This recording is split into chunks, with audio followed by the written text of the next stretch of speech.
Capítulo I. Lo bello es lo que agrada a la virtud docta y culta. De Maistre. Ni los padres que forman a sus hijos según ellos mismos, ni los preceptores que pretenden desenvolver solo las inclinaciones naturales, logran sus fines. De este conflicto eterno entre la naturaleza y la vida, se puede inferir que hay una mano poderosa y oculta que educa tanto a las naciones como a los individuos. Schlosser. La vida presente no es sino una transición, una prueba, pero no un término. Des Noires Terres. La hermosa y distinguida marquesa viuda de Villamencia, sentada en el cierro de cristales de su gabinete, fijaba su triste y languida mirada en su hija, que en medio de la habitación estaba jugando con otras criaturas de su edad. Esta niña, que tenía 5 años, era el tipo de una pequeña Nilis, con su tersa y alba tez y sus rubios cabellos, que flotaban en gruesos rizos sobre sus espaldas desnudas. Las miradas de sus ojos azules eran tan dulces, que se volvían tristes cuando se fijaban. No siempre es dulce la tristeza. Pero la dulzura por lo regular es triste, puesto que siempre se siente oprimida por la fuerza, o lastimada por la soberbia, o herida por la dureza, o acongojada por la lástima. Frente a esta niña había otra como de 7 años, cuyo tipo era vulgar. Su rostro era vasto y moreno. Sus ojos negros y grandes hubiesen sido bellos, si la mirada audaz, curiosa, sostenida y molesta que les era propia, y que con desenfado clavaba su dueña en cada persona y en cada objeto, no los hubiese hecho sobremanera desagradables y repulsivos. Al lado de la marquesa estaba sentada una de esas personas de que con tanta propiedad se ha dicho que quitan la soledad y no dan compañía. Entes pesados, inoportunos, que abruman y fatigan como el calor, y tan necios que no lo conocen. Era esta una señora, viuda hacia muchos años de un administrador de loterias, el que, al casarse con ella, se había adjudicado a sí mismo el premio grande. Dicha señora conoce a la marquesa desde joven, y la trataba, no solo con la confianza que se tomaba en todas partes sin que se le diese, como una instintiva y genuina socialista, sino también con cierto aire e ínfulas preceptorales. Válgame Dios, marquesa, le dijo, siempre estás triste, si es porque se murió tu marido, eso ya qué remedio tiene. Si es porque tu hijo es un cena a oscuras, es hacia la cola y no quiere estudiar, consuélate con que no es el solo de su jaez. Si es porque te sientes enferma, tampoco es ese un motivo para estarlo, porque las gentes enclenques viven tanto o más que las robustas. Que don de decir cosas desagradables tienen algunas personas. Don dijimos, pues dijimos mal, debimos decir falta de educación, falta de finura, falta de delicadeza, falta de benevolencia, y sobre todo, falta de bondad. El primer deber, ya que impulso no sea, que tenemos en nuestras relaciones con el prójimo, es pensar bien de él. La primera regla de finura y de delicadeza en el trato social, es demostrárselo así. Los malévolos juicios y su grosera expresión, denominados soy mundo y franqueza, conseguirán al fin el que sea nuestra sociedad 1000 veces peor y más discola que la de los hotentotes. Y se habla mucho, de cultura y de civilización. Sí, como el ciego de los colores. La marquesa, que era una mujer fina, se contentó con responder al impertinente apóstrofe de la administradora. Me duele la cabeza. Ya, repuso la visitadora, no es extraño, con el ruido que están haciendo esas niñas. Pues si apenas hacen ninguno, dijo la marquesa, además, si lo hiciesen, no me molestaría. La presencia de mi hija es todo mi encanto, toda mi alegría, todo mi recreo. Anda con Dios, repuso la viuda, en lo que concierne a tu hija. Justita es una buena niña, dócil y bien mandada. Pero lo mismo toleras a esa Rufina, que bien se la puede decir rufiana, tan suelta de ademanes como de lengua, tan mal encarada como caridelantera. No sé cómo la puedes sufrir a tu lado, ni tolerarla al de tu hija. La he criado a mis pechos, respondió la marquesa, y quizás por eso le deba la vida, pues cuando nació muerto mi penúltimo hijo, la subida de la leche me puso a morir. Por cierto que tuvieron buena ocurrencia entonces, de traer para que la criases una criatura del hospicio, dijo agriamente la áspera viuda. Yo así lo exigí por muchas razones, señora. ¿Y cuáles eran estas? Me lo querrás decir, pues no acierto cuáles pueden ser. La primera, contestó la marquesa, fue la seguridad de que no pudiesen arrebatarme más adelante la criatura que había alimentado a mis pechos. La segunda, fue hacer una obra de caridad, dando madre al pobre ser que no la tenía. Esos sentimientos, dijo la administradora, son muy bonitos impresos en novelas. Pero en la práctica, lo que dices es chachara, y no se puede uno en el mundo guiar por ellos, pues hacen cometer imprudencias que luego pesan. Pero, señora, dijo la marquesa al fin, cansada del atrevimiento de una persona que tan agriamente compensaba los beneficios que de ella recibía, y con tanta inconveniencia le reprendía la caridad que con otro ejercitaba, lo que estáis diciendo son vulgaridades sentenciosas, que son las más insoportables de todas, axiomas a lo Sancho Panza, fallos infalibles de escalera abajo. Si para hacer el bien tuviésemos una seguridad de que de ese bien nos resultaría provecho, ¿dónde estaría el mérito de hacerlo? Cada día vemos a los pobres sacar niños del hospicio, apegarse a ellos, prohijarlos y amarlos como propios. Triste es decirlo, añadió la marquesa suspirando, pero el pueblo nos da continuamente ejemplos de caridad. Los ricos somos los que no conocemos la verdadera generosidad, puesto que esta no consiste en dar una moneda, sino en hacer el bien sin cálculo. Que perfectamente ha dicho Balzac, que la avaricia empieza donde acaba la pobreza. Toma, contestó la viuda, los pobres lo hacen, porque cuando son mayores los niños, les ayudan con su trabajo. Señora, por Dios, cuando esos niños son mayores, o salen soldados, o se casan, bien lo sabéis. Enseguida se dibujó en el rostro de la marquesa una amarga sonrisa, y añadió a media voz como hablándose a sí misma. No hay flor en la naturaleza material que no marchite el solano, ni hecho noble y generoso en la naturaleza moral que no aje la malevolencia. Mucho habría que decir sobre esto, repuso acerbamente su interlocutora, lo que únicamente te diré es que has de sentir y llorar lo que has hecho. Podrá ser, dijo la marquesa, un autor francés ha dicho que el diablo se venga siempre de una buena acción. Esa muchacha, prosiguió la hostil y cansada viuda, es mala de nativitate. Nadie la puede ver, y acabará por echar a perder a tu hija. El cuidado de que esto no suceda será mío, dijo la marquesa con frialdad. Señora, si os parece, hablemos de otra cosa. Ambas señoras, poco satisfechas la una de la otra, habían callado, pues la una sentía su malevolencia derrotada, y la otra su delicadeza ofendida. Las niñas en este momento jugaban, puestas en círculo, a un juego de prendas. Rufina, que tenía don de mando, había puesto el juego, diciendo, ahí está seña Mariquita Gil. A lo que, según la regla del juego, contestó su vecina, ¿quién es seña Mariquita Gil?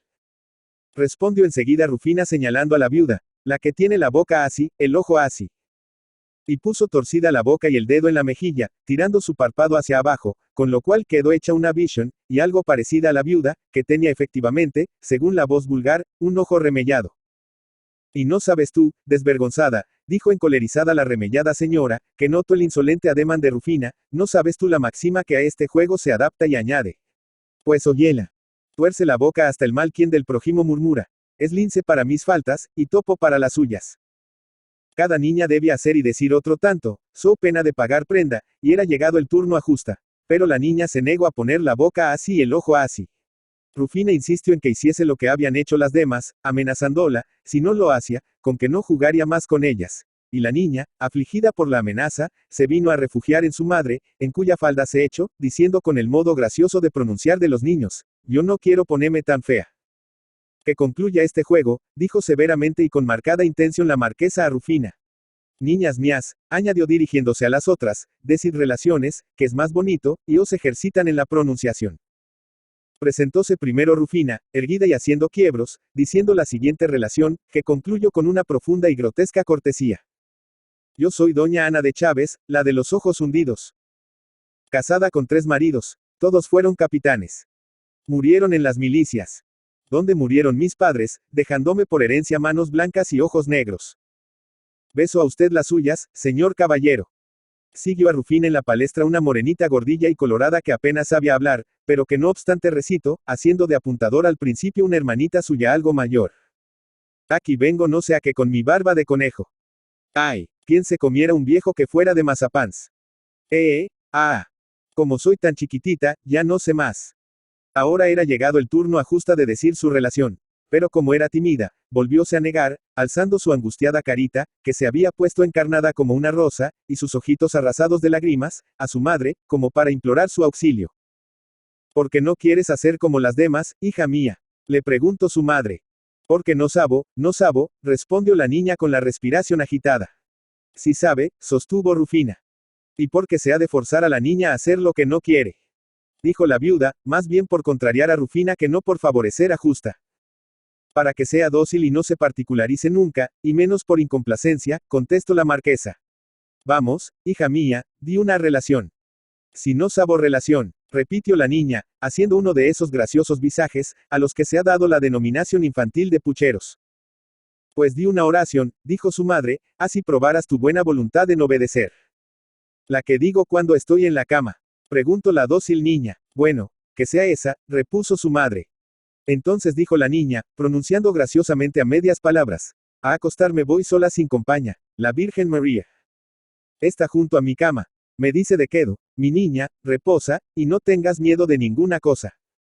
Capítulo 2. 12 años después de la conversación referida, habíanse cumplido parte de los pronósticos de la maliciosa viuda, y muchas lágrimas costaba ya Rufina a la marquesa de Villamencia. Cuánto se envanece el mundo de sus victorias en sus contiendas con la buena fe y la bondad. Más le valiera llorar sus tristes triunfos, acordándose que ha dicho un pensador moralista francés, no hallo vergüenza en ser engañado por alguno, pero la tendría de desconfiar de todos. Desde que los malos instintos de Rufina se habían desarrollado en escala mayor, y de manera que nada bastó para contenerlos, había cuidado la tierna madre de Justa de poner gran distancia entre ambas jóvenes, puesto que la marquesa procuraba principalmente conservar pura el alma de su hija, no solo de toda mancha, sino de todo lo que pudiese ajar la blanca túnica de su inocencia.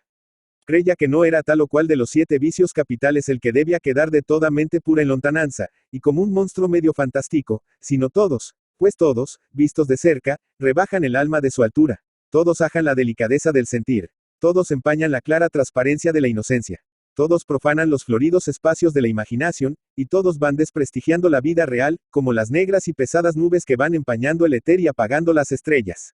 Así es que vemos con dolor a tantos que son jóvenes, bellos, y Dios mío, hasta poetas.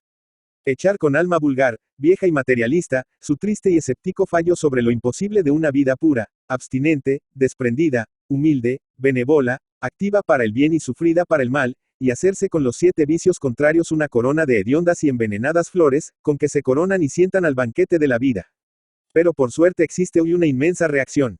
En los hombres, y sobre todo entre los jóvenes, hay infinitos que van formando una aristocracia de virtud y religión, y es de esperar que no esté lejos el día en que el cinismo del vicio caiga en la abyección y en el ridículo en que ha caído ya el viejo cinismo antirreligioso, ese cinismo que nada define mejor que una palabra andaluza que no está en el diccionario, pero de la que por expresiva y adaptable no podemos menos de valernos en esta ocasión. Esa palabra es cursi. No podemos definir a Justa mejor sino diciendo que en ella nada sorprendía, pero que todo atraía, admiraba e inspiraba simpatía. La innata bondad y elevación de su alma la habían llevado a extrañarse de su mala compañera de infancia, sobre todo desde que vio que su madre lo deseaba. Porque Justa tenía la primera virtud religiosa en relación con lo humano, tenía el primer y más puro amor de un hermoso corazón, poseía el principal distintivo de una perfecta educación, no a la francesa ni a la inglesa, sino de toda educación sólida y cristiana, esto es, era buena hija. Para Justa no había nada en el mundo que contrabalancease el amor santo a la madre que le dio el ser y la crió a sus pechos, ningún respeto en lo humano que sobrepujase al que le inspiraba aquella madre, dechado de virtudes. Esta veneración, este entrañable amor, esta sumisión sin límites que tenía y en todas ocasiones demostraba Justa a su madre, hacían de ella la joven más simpática, más querida y más admirada de la ciudad. Y cuando estos sentimientos se demostraban en los 1000 elogios que siempre acompañaban el nombre de Justa, decían las madres a sus hijas: no promete el Señor a los que aman y honran a sus padres solamente la eterna vida, sino que les bendice en esta, y a su bendición añade la de los hombres. Debe, pues, ser la primera virtud y la más aceptable a Dios, pues es la más premiada. Oh, cuán cierto es esto. Pero, por el contrario, cuando en las familias engendran la soberbia y otros vicios el monstruo emancipación, y cuando éste se planta como contrario ante la autoridad paterna o materna, repeliendo con el pie el respeto, la sumisión, la obediencia y todas las virtudes filiales, hay de aquella mansión. De ella huyen al punto el aprecio, la consideración y el elogio de los hombres, ese tributo que forma la buena fama, ese galardón que no dan al rico ni su dinero ni sus aduladores. Huye la felicidad, huyen los penates, que ven marchitas sus coronas, y huyen del hogar doméstico los ángeles de la paz, cuya presencia tan dulce lo hacia. Y solo quedan allí, en lugar de estas felicidades ausentes, la severa reprobación de Dios, que podrá perdonar al arrepentido, y la de los hombres, que no perdonan nunca. Definir los malos instintos de Rufina sería prolijo. Más corto es decir que los tenía todos, sobresaliendo entre ellos la soberbia, la envidia y la crueldad.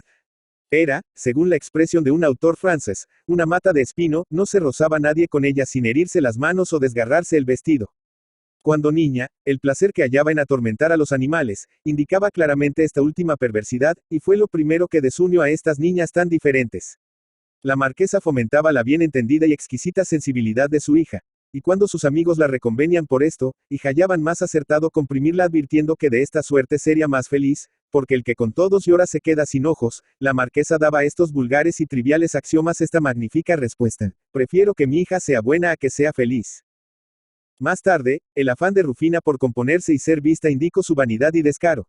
y hostil su competencia con la suave y bondadosa Justa, denotó su orgullo y envidia.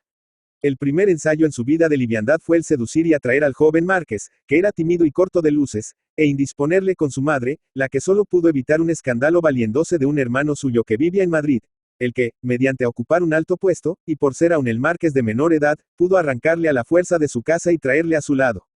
Este y otros disgustos empeoraron la salud de la marquesa, quien al reanudar nuestra relación, estaba cerca de sucumbir al horrible padecer de una úlcera interior que la consumía, y hacía necesaria una asistencia continua, a la que Justa consagraba su vida y su corazón.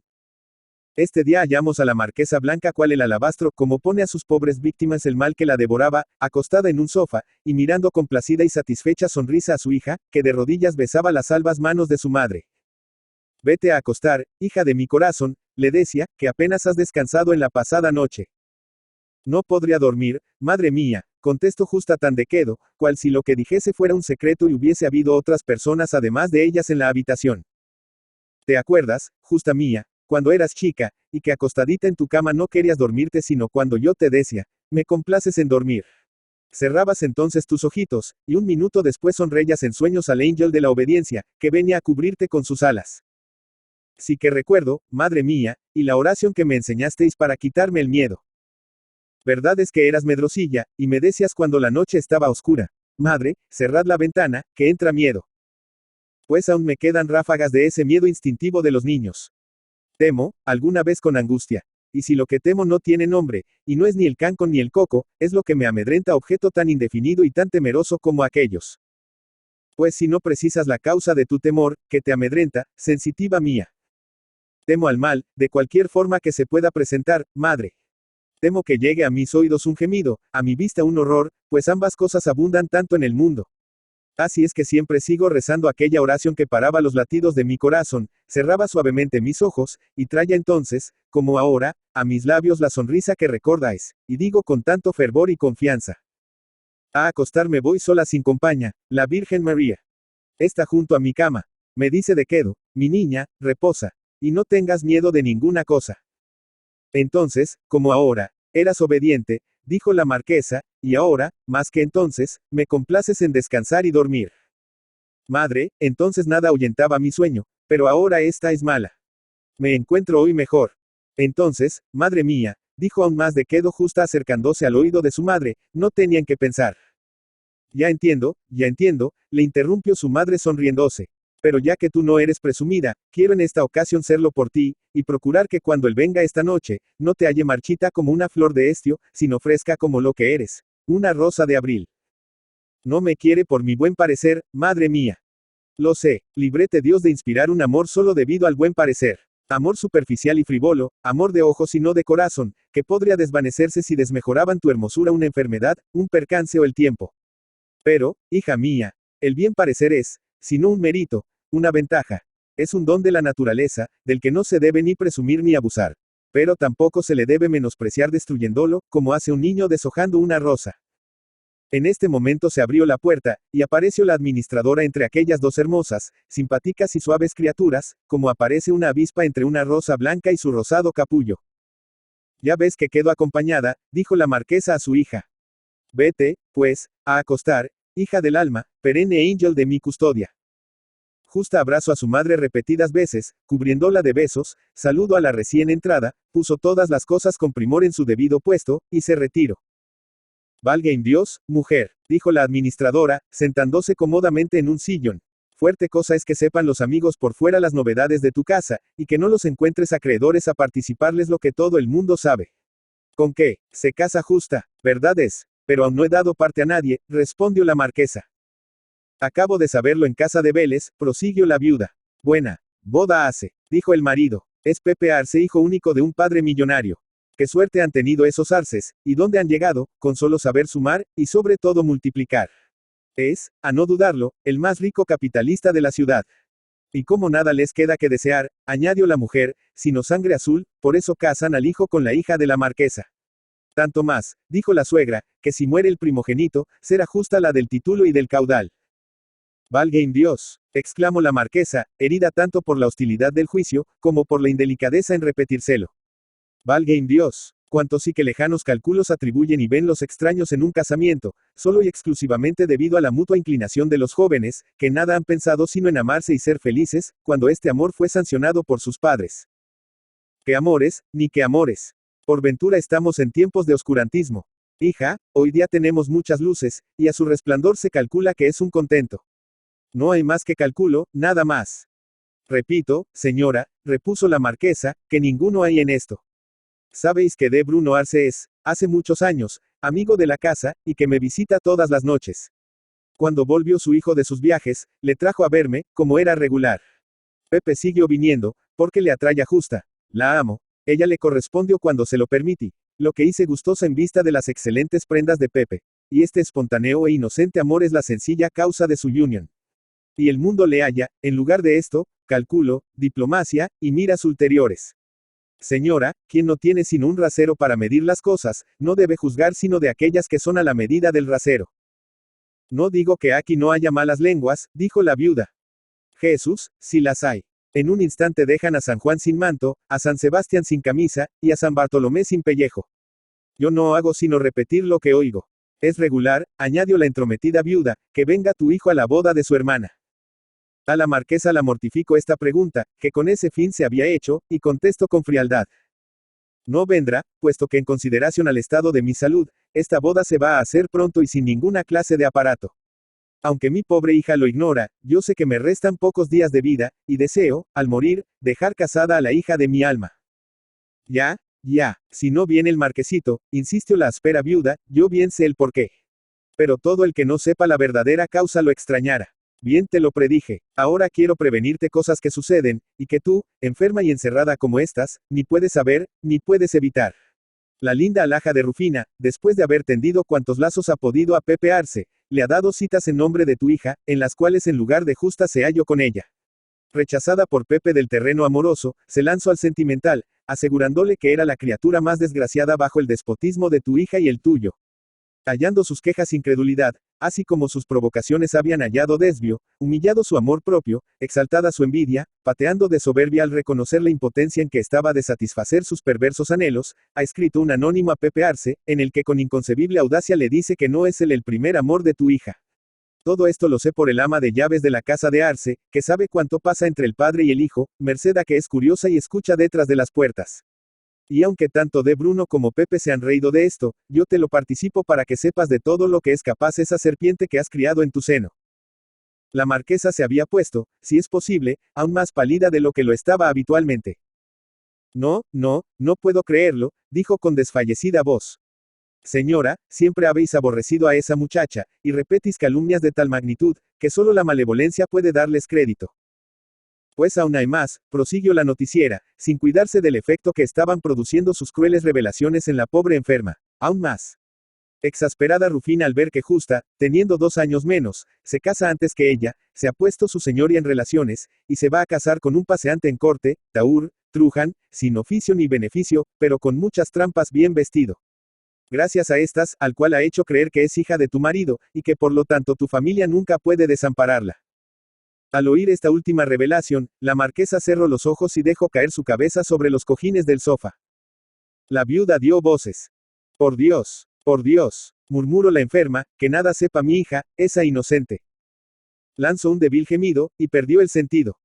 Al oír las voces de la viuda, Justa se había echado un peinador blanco, y con su magnífica cabellera suelta había acudido desolada y temblorosa, y se había arrodillado junto a su madre. Rufina, compuesta y ataviada, había venido también, así como algunas criadas, y ambas jóvenes prodigaban sus cuidados a la exánime marquesa. La primera, bañada en lágrimas, como el amor que sufre. La segunda, impasible, como la impermeable indiferencia. Cuídala, dijo a esta última la implacable viuda, pero hincate como Justa, sin temor de ajar tus faralaes, a ver si te deja algo en su testamento. Lo jara sin eso, pesele a quien le pesare, respondió Rufina con descoco. Lo que te dejara, y debe dejarte, es su bendición por lo que la mereces, repuso su antagonista. 8 días después de la escena referida, por expresa voluntad de la marquesa, se unían sin ruido ni boato Justa y Pepe Arce. Aquel mismo día, y como para asibarar la última satisfacción que en este mundo había de disfrutar la buena madre, desaparecía Rufina de la casa para unirse a su digno pretendiente. Al mes yace a la marquesa en su féretro, blanca y fría como la nieve que va a absorber la tierra. Al lado del féretro mezclaba Rufina su mentido e hipócrita dolor con las bellas y sinceras lágrimas de Justa, y obtenía, a favor de su falso desconsuelo, que Justa le perdonase su loca conducta y disparatado casamiento. 3 meses después, el marido de Rufina, harto de ella, desengañado de la falsedad de sus acertos, perseguido por deudas y otras fechorias, después de disipar la manda que dejó la marquesa a su mujer, había desaparecido. Capítulo 3. Su disparatado casamiento, y las desgracias que de él dimanaron, su loca y desordenada vida, y el incesante hervidero de sus malas pasiones, habían en poco tiempo marchitado el rostro y disecado las formas juveniles de Rufina y acabado de agriar su carácter. Otra cosa contribuye poderosamente a esto, y eran los remordimientos, que son en el corazón lo que las canas en la cabeza. A pesar de que las tiña, el arte del sofisma, el tiempo, que es la verdad, vuelve a tornarlas mustias y descoloridas, y el tinte a nadie engaña. Si las arranca la presunción y el despecho, vuelven a nacer. Así los remordimientos, ese íntimo convencimiento de que hemos obrado mal, no se pueden sofocar, por más que se aparente. El incontestable derecho que tiene cada cual de motejarnos, sin que se lo pueda impedir nuestro orgullo, nuestra posición, ni nuestro dinero, es un torcedor, un buitre, que, como el de Prometeo, nos roe sin cesar ni descanso. De ahí nacen la hostilidad y la misantropia, esos descontentos con los demás y con nosotros mismos. Solo las personas que a nadie han hecho mal, y que si lo han recibido lo han perdonado como perfectos cristianos, o despreciado como nobles y superiores, tienen el privilegio de no agriarse y de conservar en las situaciones más desgraciadas y vejatorias, como el cielo por cima de las nubes, su hermosa serenidad. Así era que cuando Rufina consideraba la suerte feliz y brillante de Justa, el amor de su marido, y el respeto universal, que a porfia cubrían de rosas e incensaban su senda, todas las furias de la envidia y del despecho se desataban en su seno.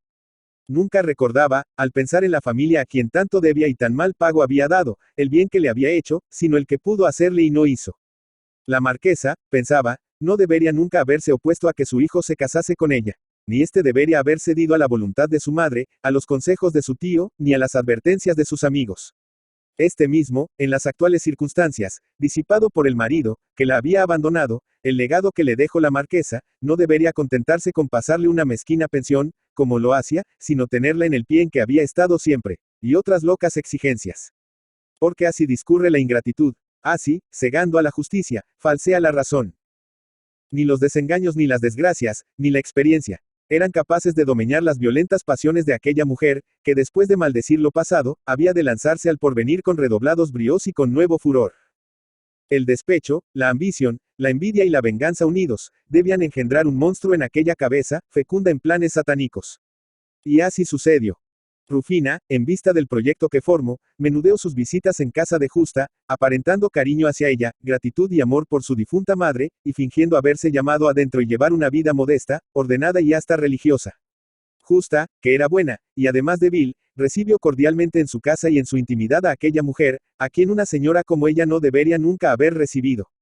Cuando su marido le hacía prudentes reflexiones sobre la inconveniencia de este trato, responde a Justa que no era generoso cerrar las puertas a la desgracia, ni el corazón a los recuerdos, y perdonar solo de boca. Que también la bondad tiene sus sofismas cuando no quiere la miope por lazarillo a la sana razón, sino campar por su respeto. Cuanto se ha hablado sobre indulgencia y tolerancia en los tiempos modernos, y cuanto se ha querido culpar a la religión católica por carecer de ella. Por combatir a la intolerancia, se ha querido hacer, mediante la tolerancia, un completo tratado de paz con lo condenado por malo, y con la indulgencia un elixir de vida que lleve a mirar la muerte, esto es, la culpa, como una cosa natural y sin consecuencia, merced al dicho elixir. Hay dos clases de indulgencia. La una es divina y religiosa, la otra es humana y filosófica. Esta última aminora, disculpa, prohija y casi anonada la culpa antes de cometida, y esta induce al mal. La divina o religiosa clama contra la culpa, la vitupera, la condena, la anatematiza antes de cometerla, y esta aparta del mal. Así aparece claro que, hasta ahora, está la tolerancia de parte de la humana y filosófica. Pero prosigamos que el antes suele llevar al después. Después de cometida la culpa, el mundo humano y filosófico moteja, escarnece y desprecia al culpable, no perdona su falta ni la olvida, si juicio condenatorio es sin apelación. De manera que su indulgencia se dirige o ejerce en la culpa, y no en el que la comete. La indulgencia de la religión divina, si el culpable, postrado y bañado de lágrimas de contrición, la implora, le levanta, le abre sus brazos, le absuelve y le torna puro o inocente, merced a un segundo bautismo con el agua de sus lágrimas.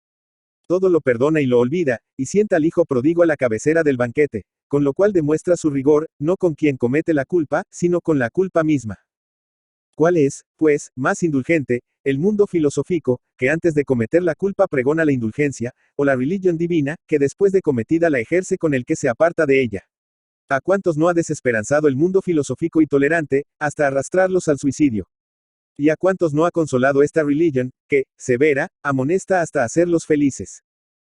Pero aún hay otra tercera clase de indulgencia, que ni es la mundana, pues no disculpa lo malo, ni es la religiosa, pues no hace preciso el arrepentimiento para espontanearse. Y es esta la de la bondad débil, sin el celo religioso y sin la dignidad de la virtud, aunque ambas cosas posea, religión y virtud.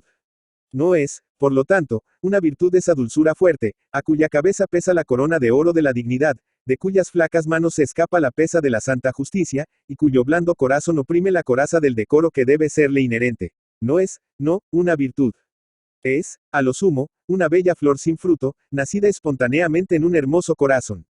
Y repetimos que no es virtud, porque suele ser muy perjudicial en las personas que tienen inferiores, puesto que aparta como innecesario al arrepentimiento, y hace del perdón cosa de tan poco valor que lo da de balde, con lo cual falsea el orden moral de las cosas, y por último, autoriza la impunidad, rinde homenaje al orgullo, y obstruye la fuente de que podría haber brotado el arrepentimiento sincero, explícito y confeso. Esta tercera indulgencia, si no induce al mal, como la del mundo, tampoco aparta de él, como la religiosa. La inocencia y la falta de conocimiento de las cosas y de los hombres suelen engendrarla también. Y así había sucedido respecto a Justa, porque era un angel, pero un angel niño, como los que para pintarlos vio Murillo a los pies de la Virgen pura. Angel que de su lugar había caído a la tierra. Ambas recién casadas estaban encinta, y aguardaban su alumbramiento para la misma época. Ansio por salir cuanto antes de mi ocasión, solía decir Rufina a Justa, por hallarme en estado de poder asistirte cuando llegue la tuya. Porque no quiero que otra que yo lo haga. Pues ¿quién lo ha de hacer con tanta eficacia y cariño? Es claro que nadie. Los deseos de Rufina se cumplieron, porque a los pocos días de parir ella una niña, asiste a Justa, que con igual felicidad dio a luz otra niña. Al día siguiente, cuando volvieron el padre, los padrinos y los convidados del bautismo, y que poco después se entregaron todos alegres y satisfechos al reposo, incluso la feliz madre, Rufina que la velaba, y que tenía en la pieza inmediata a su niña, desnudo ágilmente a ambas recién nacidas criaturas, cambió sus ropas, y acostó a su hija en la magnífica cuna que Justa preparara la suya, diciéndole: serás rica, gran señora y feliz, contra la voluntad de los que mal quieren a tu madre. Y poniendo en su cuna de pino a la hija de Justa, añadió: tú, sí, tú, hija de orgullosos, ricos y vanos encumbrados, serás pobre y despreciada. Tú, sí, tú sufrirás lo que he sufrido yo, y algo más. Tú cobrarás la deuda de agravios y desprecios que debo a tu egoísta y engreída familia. Apenas consumo aquella mujer su atentado, cuando con leve pretexto, o sin él, se despojó de su hipocresía como de un ya inútil disfraz, suspendió la intimidad que había tenido con Justa, y más desenfrenada que antes, se entregó a la vida airada. Capítulo IV. La marcha de los acontecimientos sigue su curso, sin cuidarse de la senda que le trazan los cálculos de los hombres, siendo por lo regular y lógica aquella a los ojos de estos, porque así lo ha dispuesto todo aquel que ha restringido sobre ellos el poder de los hombres, a los que no ha dado más luz, en cuanto a lo que a él pertenece, que la fe, más guía que sus preceptos, ni más punto de apoyo para no extraviarse que la sumisión, cuna de las inteligencias inocentes, lecho de descanso de las trabajadas. El bueno padece, el malo prospera, no hay que extrañarlo. Dios no hizo las felicidades terrestres exclusivamente ni para los buenos ni para los malos, pero sí sus preceptos para cada situación, sus advertencias para las prósperas, y sus consuelos para las adversas. En aquella se muestra más severo maestro y señor, en estas más dulce guía y consolador, Padre siempre, siempre juez. Así nada de extraño tiene que veamos al cabo de algunos años un cambio inesperado e inmerecido en el bienestar temporal de la buena y de la mala mujer que actúan en los sucesos que vamos refiriendo. Pepe Arce, a causa del enlace fatal de los negocios mercantiles, vio su casa millonaria arruinada, y murió de resultas de la pasión de ánimo que esta inmerecida e imprevista desgracia le produjo. Justa, fácilmente resignada a la pérdida de sus riquezas, estuvo inconsolable por la de su marido, pues éste había tenido el mérito poco común de apreciar en cuanto valía a su incomparable mujer, la que conservaba una inocencia de corazón, que en su día había de llevar al cielo, pura como la gota de rocío que absorbe el sol, sin salir del cáliz de la rosa en que la depositó la aurora. Desde su doble desgracia vivía Justa retirada y humildemente, no queriendo admitir de su hermano sino lo estricto y necesario para conservar la decencia en la pobreza. Su distracción y su consuelo eran educar a su hija Bruna, lo que hacía con el esmero, cariño y santos ejemplos con que había sido educada ella por su madre.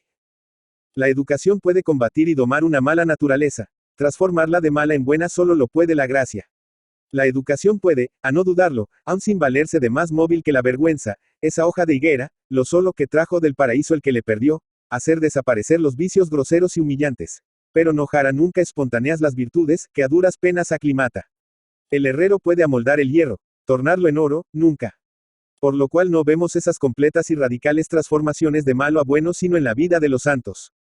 Así era que Bruna, que aun teniendo rectitud, buen sentido y cierta nobleza de alma, tenía también, y en alto grado, el carácter fuerte, orgulloso, egoísta y áspero de su madre, había moldado a duras penas estos vicios bajo la excelente dirección de Justa.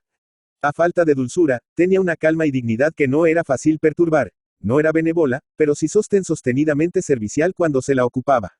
Siempre sobre sí, ni tenía ni inspiraba confianza. Su buen sentido cultivado la impelia a amar la virtud sobre todo, pero su orgullo la llevaba a apreciar en esta más su corona de oro que su perfume de violeta.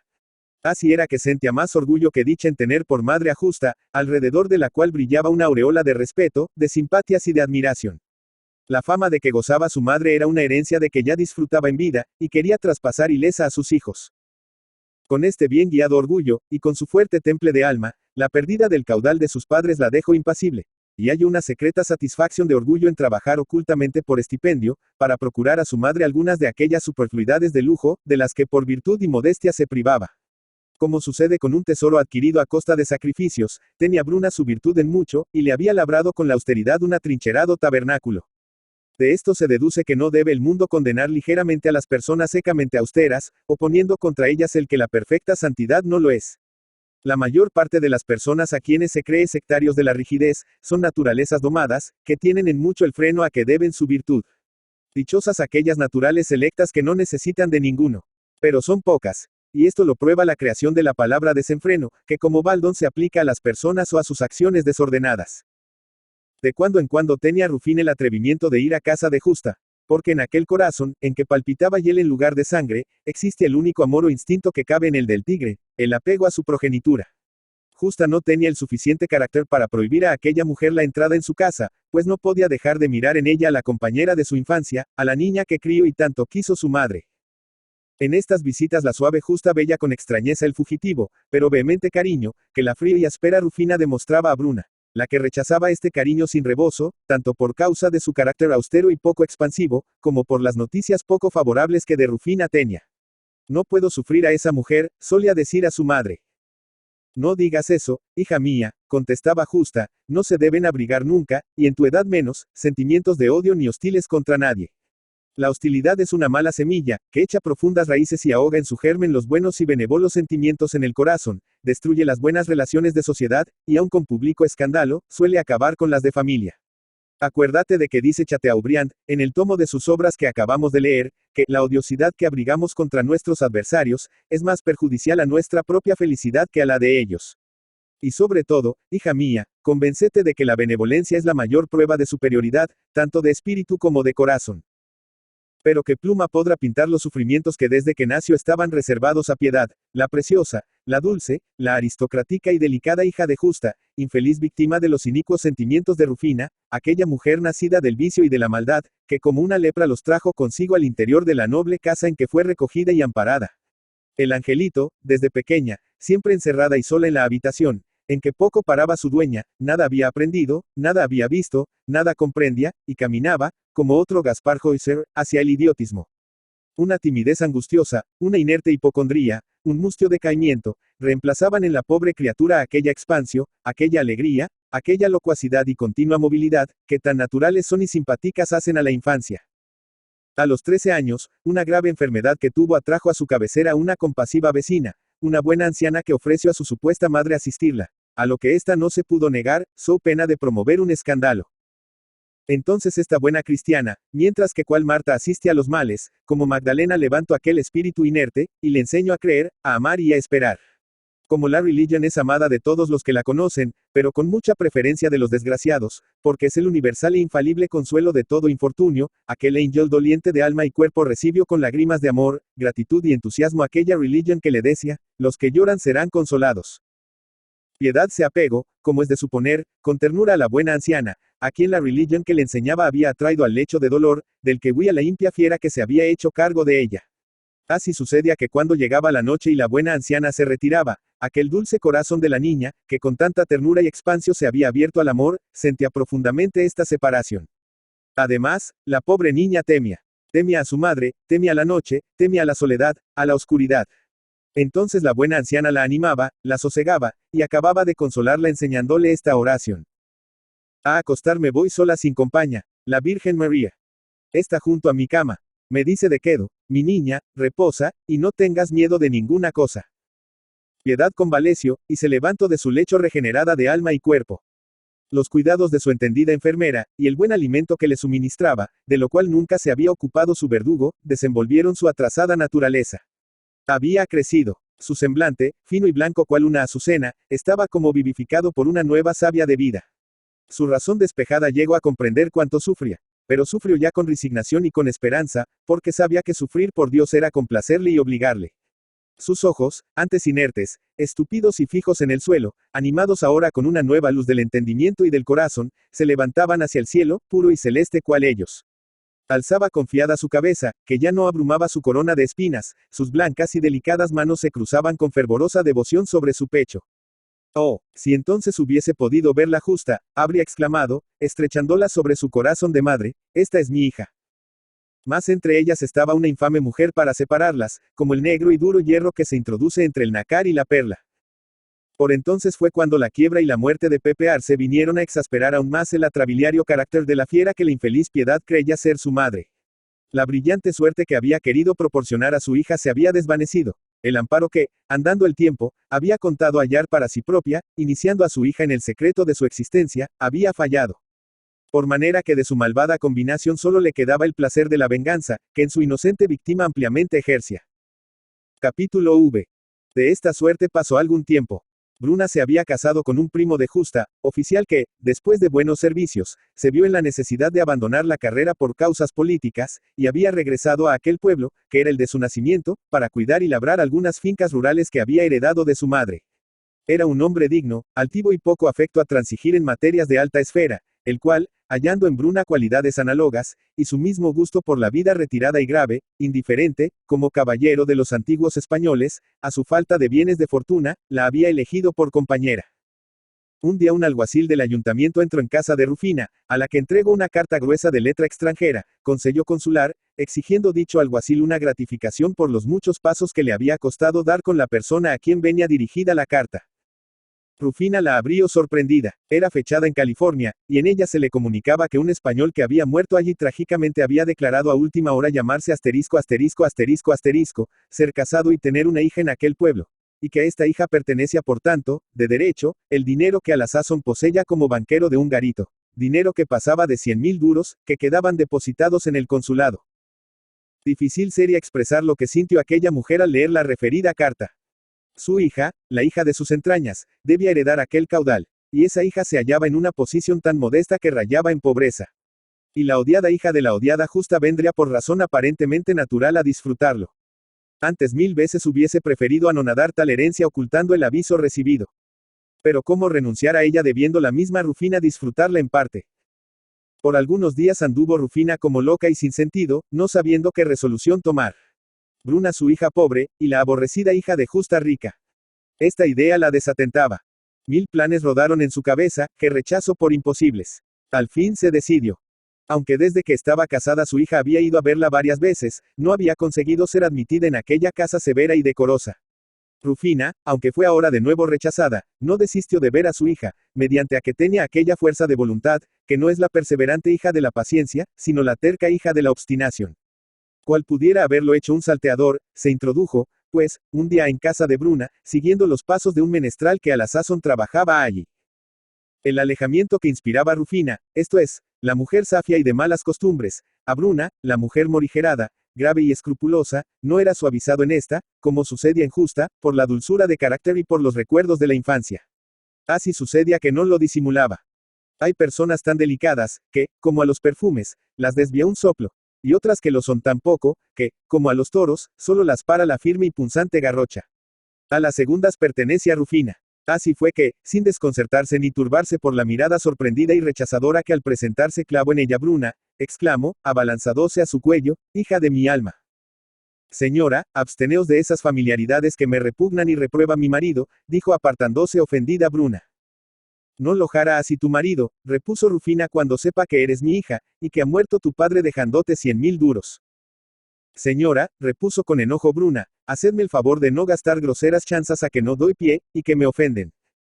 No son chanzas, dijo con exaltación Rufina, no, no. Escucha, y te convencerás. Enseguida hizo una extensa relación a su hija de cuanto desde su nacimiento había ocurrido. Bruna la escuchaba absorta y tan asombrada de cuanto oía, que ni aun intentó cortar aquella cínica confesión de un inaudito crimen. ¿Qué dices, pues? Así terminó Rufina, viendo que Bruna, permanece callada. ¿Qué dices de un amor de madre, que por hacer a su hija señora y feliz, renuncia a ella y pone en su lugar a un ser extraño y odioso? Rechazarás a esta madre, que ahora se aviene a publicar la sustitución que hizo, por tal de que goces tú de la herencia que es tuya. Bruna permanece callada. ¿Qué dices, hija de mis entrañas? Torno a preguntar radiante de gozosa animación Rufina. Me preguntaba, respondió al fin Bruna, ¿cuál sería el diabólico móvil que os lleva a plantear este nuevo enredo? Enredo, exclamó Rufina, tú verás si lo es cuando te pruebe la certeza de cuanto afirmo. Afortunadamente, aunque pudiesen ser ciertos tan horrendos dislates, dijo Bruna, no podríais probarlos. Afortunadamente dices, pues si los 100.000 duros, repuso Rufina, presentando la carta del cónsul de California. Tiene más valor a mis ojos, respondió Bruna, separando de sí la carta sin mirarla, la aureola de virtud de mi madre y la pureza de su noble sangre, que todos los millones que han acuñado los hombres. No pensara con ese ridículo quijotismo tu marido, dijo Rufina con el dolor de un tigre herido. Mi marido, repuso Bruna, mi marido es un hombre noble y digno, que pretendió a la pobre hija de la virtuosa señora doña Justa Villamencia, y hubiese despreciado a la millonaria hija de Rufina, la perversa hospiciana. Mira que soy tu madre. Rugió sofocada Rufina. Mi madre es, repuso con calor Bruna, aquella que a sus pechos me alimento, que en dulce regazo me crío, y con su enseñanza y santos ejemplos ha hecho de mí una mujer virtuosa. A esta todo se lo debo. Si dable, si posible fuese que debiera mi existencia al loco y desautorizado enlace de quienes sin desearlo me la hubiesen dado, a padres que me abandonaron, nada les debería, y con nada les pagaría. Pero el padre que te gano y te dejo su caudal, exclamó Rufina, ¿no es acaso acreedor, hija desnaturalizada e ingrata, a que se lo agradezcas? Ese dinero no se ganó por su dueño para la hija que tenía, y de la que nunca se acordó. Si lo dejo, fue porque no pudo llevárselo. Mira que pierdes tu caudal, insensata, dijo con voz sofocada por la ira Rufina. Gozara de él, como es debido, vuestra infeliz hija, envidiándoselo yo tampoco como le envidio su nacimiento. Mira que eres pobre. Señora, contesto con íntima satisfacción Bruna, soy rica, soy poderosa. Mira que el marqués se va a casar, tendrá hijos, y si su mujer es avara y discola, podrá influir con él, que es un mandria, para que suprima la mesada a su hermana, en vista de tener una hija casada. Y entonces tendrás que mantener a Justa, esa pobre de sopa. El día que mi madre honre mi casa entrando en ella y mirándola como suya, contestó Bruna, será el día que complete sus mercedes y corone sus beneficios. Y a mí que te he parido me rechazas. Ingrata, exclamó Rufina, tan herida como humillada. A vos, respondió con un gesto de tedio Bruna, sin merecer el epíteto de ingrata que gratuitamente me dais, puesto que sois una impostora, os desdeño con todo mi corazón, os rechazo con toda mi voluntad y con toda la autorización de mi marido. Rufina torció los ojos, estiró los brazos, quebró el cuerpo, dio un rugido, y cayó en una convulsión al suelo. Bruna llamó a los criados, y les dijo con serenidad. Asistid a la señora, que vayan por un coche para conducirla a su casa. Por mi tío el señor Márquez que le pasa una pensión, podréis averiguar su domicilio. Y se salió del cuarto. Cuando Rufina volvió en sí de su accidente, se halló en su casa sola. Mas al volver la cabeza, vio a Piedad, que tenía un vaso de agua en sus manos, las que temblaban tanto, que por ambos lados alternativamente se derramaba sobre el plato su contenido. Vete, le gritó. La pobre niña se apresuró a obedecer. Ella, murmuró Rufina, esa hija desnaturalizada no quiere la herencia de su padre porque no era marqués ni yo soy condesa. Pues a fe mía que esta necia y apocada hija de Justa no la disfrutara tampoco. Yo la disfrutaré. Contra 7 virtudes hay 7 vicios. Todavía estoy yo aquí para impedir que esta herencia pase a una advenediza. Ah, desnaturalizada, sé pobre, yo seré rica. Pues si tú me desconoces, yo hago más, reniego de ti. Y si llegara el caso de verte morir de hambre, no te tiraré, no, ni un hueso de mi mesa. Capítulo B. Algún tiempo después, la infeliz Piedad se sintió indispuesta con violentos dolores de estómago. Se quejó a su buena vecina y maestra, sin que lo supiese su madre. Ella le suministró alguna bebida calmante, y su incomodidad se aplacó, pero no quedó buena. A los pocos días el mal se reprodujo. La buena anciana, alarmada, habló sobre ello a Rufina. Esta se incomodó, le dijo que con sus mimos metía en aprensión a su hija, y lo prohibió pisar su habitación. Entretanto, los ataques se repetían, y la pobre niña, sufriendo horrorosamente, iba de mal en peor. Cuando salía su madre, que la dejaba encerrada, la buena anciana hablaba con la pobre enferma al través de la cerradura de la puerta, y se enteraba de los progresos de la enfermedad. Pobre víctima, decía después a las demás vecinas. Está mortal, y se morirá sin auxilio divino ni humano. Esto es una iniquidad nunca vista. Esa mujer sin entrañas no es madre, ni puede serlo. Esto no se debía permitir. ¿Y quién se mete con esa mujer, que es una fiera? Decía la una. Como usted quiere tanto a Piedad, decía la otra, puede que se alarme usted sin motivo. Pues que, está su madre sorda y ciega. Pero usted, tía María, siempre está sintiendo lo de todos, y le ha de suceder lo que al cura de Trebujena, que se murió de sentir penas ajenas. ¿Cómo te hallas, hija mía? Preguntó pocos días después la buena anciana a la enferma. Y la voz respondió más tenue y más lastimera que nunca.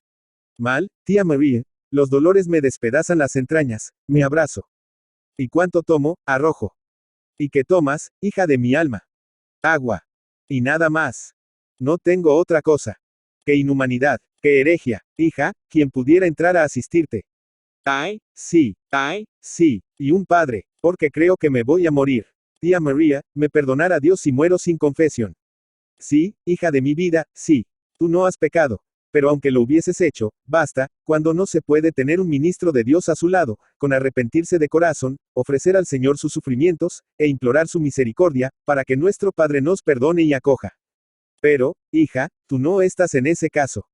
Sí, tía María, sí, y no siento más sino el no volver a ver a usted. Nadie sino usted me ha querido. Nadie sino usted me ha enseñado que hay un Dios en el cielo, que es nuestro Criador y Padre, que promete el cielo a los que aman. Y así me ha quitado usted el horror a la muerte, y llenado mi alma de consuelos. Pero yo no quisiera morir tan sola. Quisiera en mis dolores y agonias los consuelos de la religión santa y dulce. Díselo a tu madre, alma mía. Se lo he dicho, y no quiere. Pobre, pobrecita mía, qué vida has tenido y tienes. Pero recuerda, inocente mía, que la Santa Rosa ama las espinas entre las cuales se cría. La buena anciana se fue desconsolada y estremecida. Aquella noche no pudo dormir, y si no su persona, veló su corazón a la cabecera de la enferma. Le había prometido orar a Dios, para que en caso que falleciese, fuera con todos los consuelos y socorros espirituales. Y así lo cumplió, pasando su desvelada noche en oración. El alba luchaba en el horizonte con oscuros nubarrones, secuaces de la noche, pareciendo estos negros etíopes que se esforzaban por arrancar a una pura vestal sus velos de blanca gasa. Si bien el gallo había lanzado ya su animada diana a sus compañeras, aún no había descendido del campanario la santa llamada de la iglesia a sus feligreses.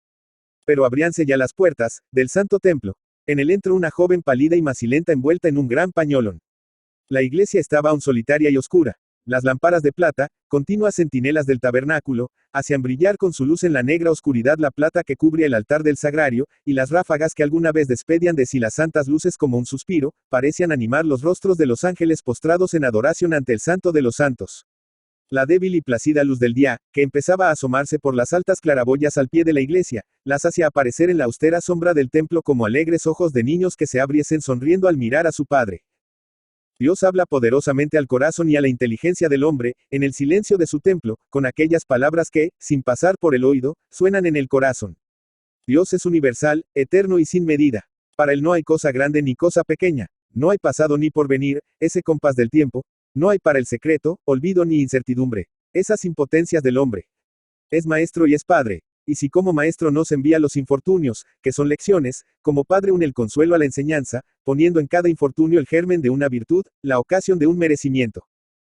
La joven que con paso vacilante había entrado en la iglesia, la atravesó con el cuerpo doblado y exhalando ahogados y lastimeros quejidos, y vino a postrarse en el sagrario. Pero era aún tan temprano, que allí se halló sola. Y poco después, no pudiendo sostenerse de rodillas, dio un débil gemido, y cayó al suelo. En aquel instante entraba en aquel lugar una señora. Era esta Justa, que había pasado una noche agitada, y que, cual la nave que desde el mar inquieto busca un refugio en el puerto, buscaba uno para su alma en la iglesia. Las personas creyentes que han padecido, conocen todas este puerto de refugio. La señora se acercó a la caída joven, al lado de la cual se arrodilló, y cuando vio aquel rostro tan hermoso y juvenil, descompuesto por la más violenta expresión de sufrimiento, le preguntó asustada y llena de compasión. ¿Qué tienes, hija? Creo que voy a morir, contestó la joven. Pues ¿cómo es que estás aquí, y no en tu lecho? No quería morir sola y sin los socorros de la religión. Y no te los han proporcionado en tu casa. La moribunda meneó la cabeza. ¿Tienes madre?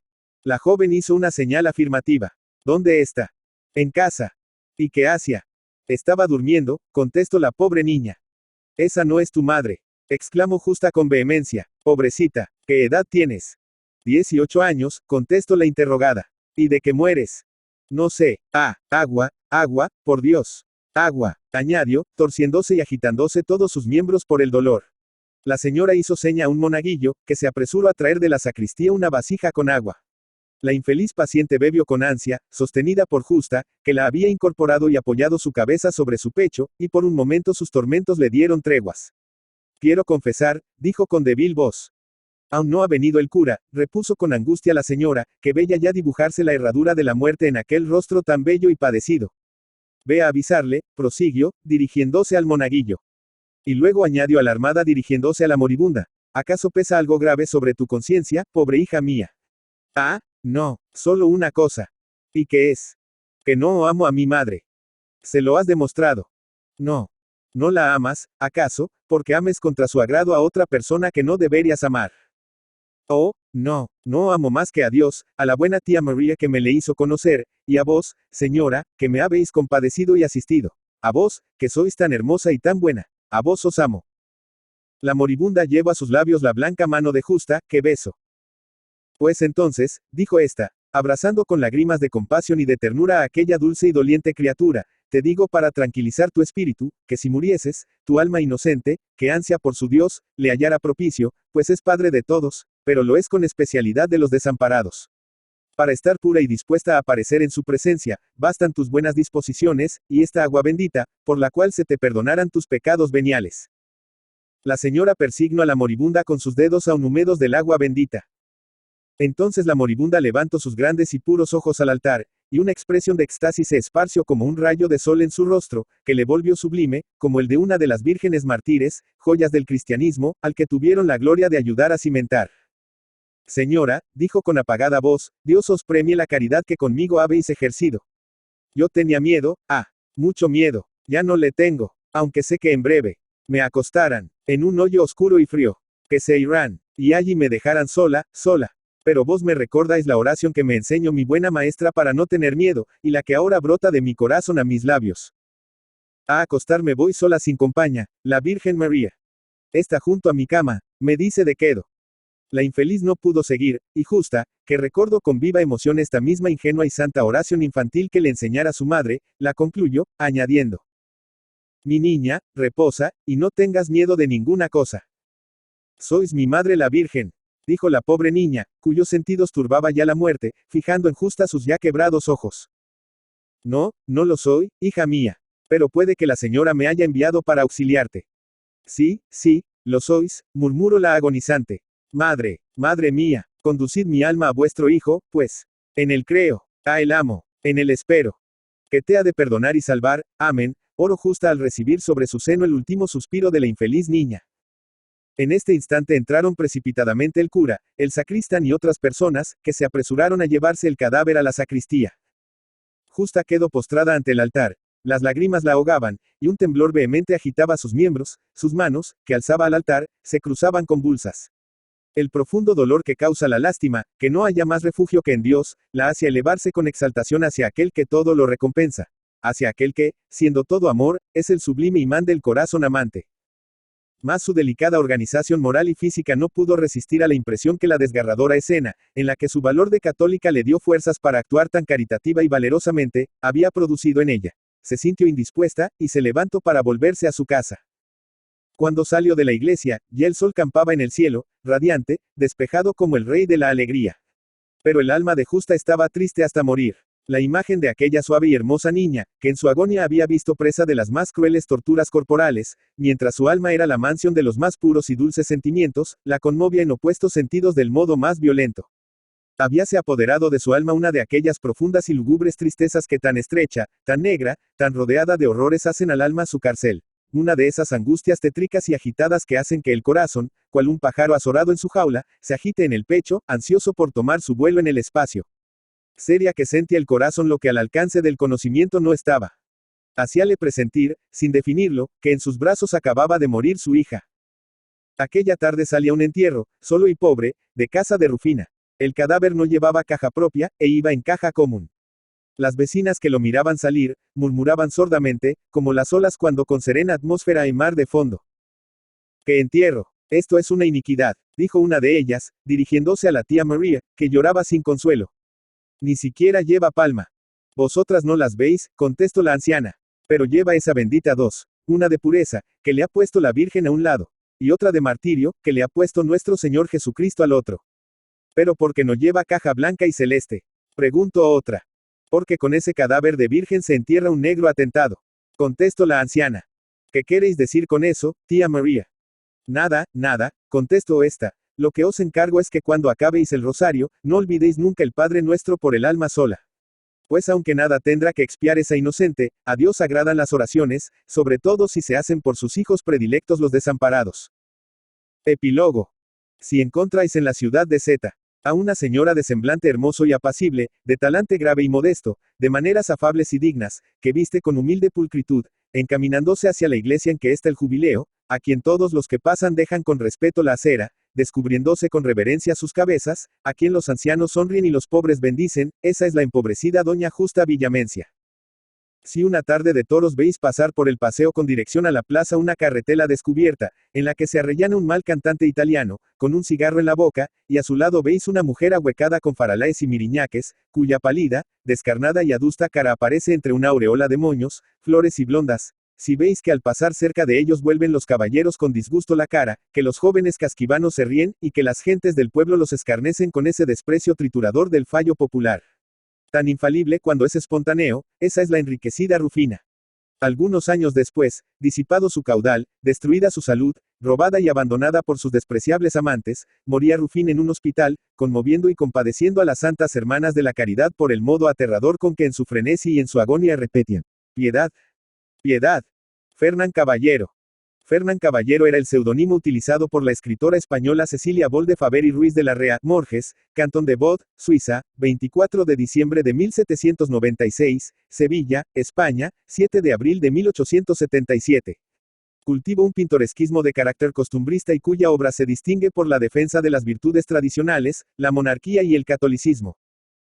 Cecilia, nacida en Morges, Suiza, el 24 de diciembre de 1796, era hija del cónsul Juan Nicolás Bol de Faber, hombre de negocios que dirigía los intereses comerciales de la casa Bol Hermanos, fundada en Cádiz por su padre, conocido miembro de la burguesía hamburguesa, y doña Francisca Javiera de la Rea Eran Moloní, llamada por sus amigos y familiares, doña Francisca o Frasquita Larrea, tomó el seudónimo de la población ciudadrealeña de Fernán Caballero.